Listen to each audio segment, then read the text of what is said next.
in Pretoria is quite a big one. Estimates say there's about 6,000 to 10,000 people that are on the streets of Tshwane, and there is an issue of shortage of shelters to help these people. Another concerning statistic is that 30% of these people that are estimated to be out on the streets are said to be elderly people. That means people that are over the age of 60. So you can imagine in these cold conditions that we have elderly people that are living out in the streets. Now where I am is just outside the Union buildings, a small park there, and this is also another popular spot for the homeless. Behind me you can see a group that is here just trying to keep themselves warm there with the fire. And perhaps, Griselda, quickly I can speak to one of the people that often live on the streets. I must say, Peter, you're not always here, but you say you come to live here because it's close to your place of work, but you do represent this group that is behind you. And let's just talk, Peter. This is Peter Senso.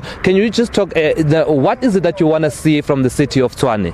I want to see about the city of Tshwane. The city of Tshwane must look the empty flats and the empty space to build the homeless people, to take all the homeless in Pretoria to the safety place. All right, and then now let's also just talk about some of the people that we spoke to here earlier on. They said, well, they don't like these shelters because the shelters have rules. What is the problem with the shelters, Peter? The shelters is right to put the homeless people inside, because I know outside is very cold. The time of the rain, when the rain is coming, that homeless people is going to suffer.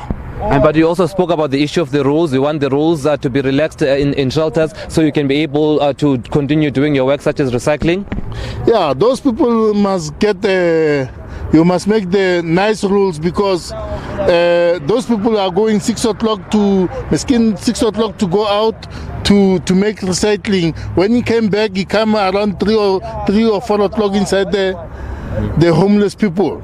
All right. Well, that is Peter, one of the homeless people that lives here with this group, and obviously stating that, Griselda, now as much as they need shelters to have flexible rules. Of course, we see these people very early in the mornings. The homeless people are recycling some of the plastics that we throw away. So they want to be able to step outside of the shelters very early to be able to recycle and make a living. But sometimes the rules of these homes can be a bit tight. All right, Sipho, just very quickly, is there any update from police at this stage regarding the killing of 5 homeless people in Pretoria? Very quickly. Well, what we know right now is that they are still searching for the serial killer. However, there has been a man that was arrested last week. That man was arrested for attempted murder, but at this point in time, the police say there is no link between the person that has been arrested for attempted murder to that of the serial killer. So, as we understand it, the suspected serial killer is still on the loose. However, there is one person arrested for attempted murder of a homeless person. Certainly, that's still of concern to the city of Tshwane. Thank you very much to our reporter, Sipho Stuurman, crossing to us live from Pretoria. There, of course, on the issue of homelessness, 5 million being set aside in the city of Tshwane to deal with that particular issue. Let's take a short break here on The Full View. We'll have more news when we get back.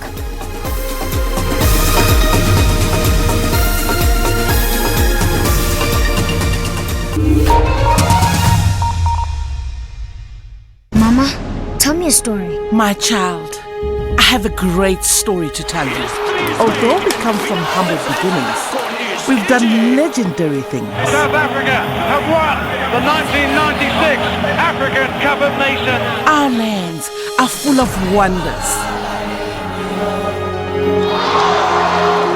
Even though sometimes things don't go our way, we find inner strength to persevere and push forward.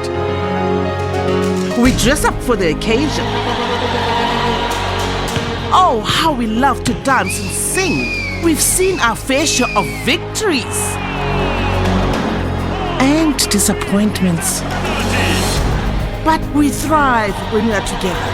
And that, my dear child, is the beautiful story of Africa.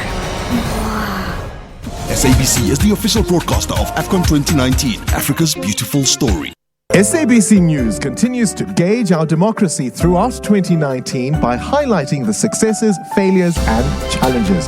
Democracy Gauge is back on SA Today every Tuesday from 5:30 to 6 p.m. It's 25 years in review of all aspects of the South African democratic experience, and you remain in the heart of the story. SABC News, independent, impartial.